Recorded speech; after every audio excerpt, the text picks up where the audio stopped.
Seu Manoel Maior, o velho catimbozeiro.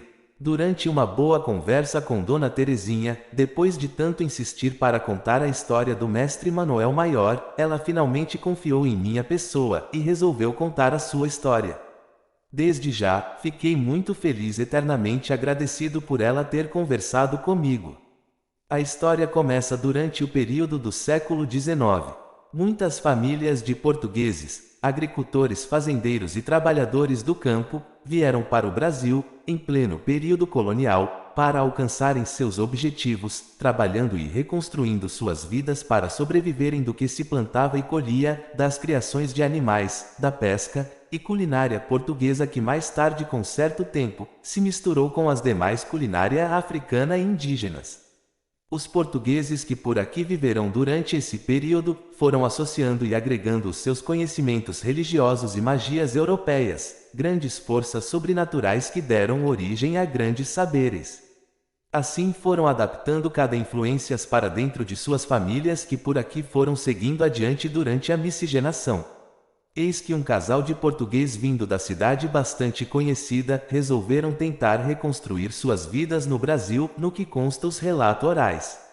Chegaram ao Brasil durante o século XIX, tendo como nomes, Antônio Pereira da Costa Silva, e Maria José Pereira da Costa Silva. Ambos eram recém-casados, mas decidiram vir morar no Brasil.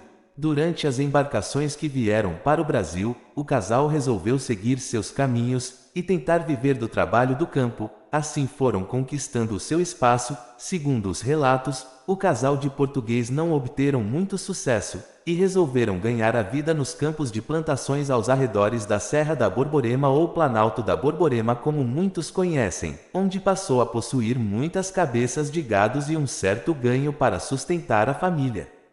Tempos depois, seu Antônio Pereira, em uma de suas andanças e bebedeiras, se deitou com uma índia que vivia fazendo trabalhos na fazenda como escrava, e assim com certo tempo nasceu um menino que trouxe todos os traços de seu Antônio. Após saber da existência do menino, seu Antônio resolveu cuidar da criança e dar o seu nome por direito. Dona Maria, ao saber do acontecido, passou a cuidar da criança como filho, e assim a família completaria com a chegada da menina que Dona Maria já estava para descansar, grávida.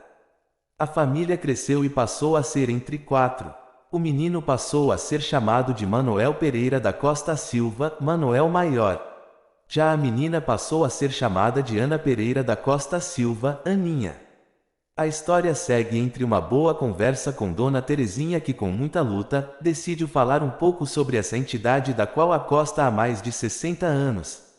Olha, Canindé, seu Manoel Maior, passou a cuidar das criações de gado, após a morte de seus pais. Seu Manoel era muito valente e trabalhador, ele era alto e magro, tinha a cor morena, meio esbranqueado dos olhos claros e cabelos escuro lisos.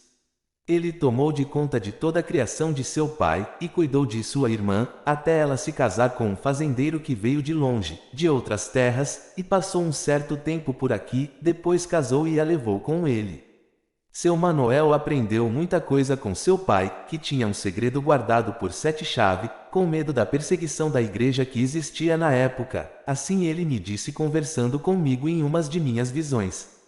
Seu Manoel ficou sendo conhecido por Manoel Maior, através do povoado que passou a chamá-lo, pela força que ele tinha e a grande quantidade de cabeça de gado. Mas ele me disse também que nunca teve medo de feitiçaria, e quando entrava em disputa com outro catimbozeiro, não perdia a parada. Naquela época não se dizia o que era, pouco menos se falava o que fazia, e nem jurava ninguém, era no calado. As coisas aconteciam e quem era catimbozeiro sentia quando se trocavam demandas um com o outro, mesmo distante, mas sabiam que o tempo estava ruim, e as forças estavam sendo trocadas. Era assim nesses tempos, pelo menos foi o que ele me falou, né? Seu Manoel também me disse que tinha uma vaca que se chamava Açucena, e que uma certa vez ao chamar a boiada, ela não teria vindo no meio, e depois de tanto procurar, achou perto de uma cancela de onde pegava 2 pés de jurema preta. Ela estava morta, foi pega pela onça. Onça, sim, meu filho, pelo menos foi isso que ele me contou. Ele teve filhos, sim, ele viveu com uma mulher e teve 5 filhos, mas nunca me disse quem foram eles. Ele gostava muito de roupas de couro, um chapéu de couro, sempre que ele acosta em mim, ele já pede o chapéu dele de couro e a bengala de Jurema. Seu Manoel é um bom mestre de luz, mas ele tanto faz o bem como faz o mal, a cantiga dele já diz tudo. Aqui termino essa história, espero que todos gostem. Observação: a história veio através de uma boa conversa com Dona Terezinha. Portanto, não existe uma verdade absoluta, a verdade está no que você acredita. Obrigado a todos. Fontes das pesquisas: Dona Terezinha. Autoria do texto: Juremeiro Canindé.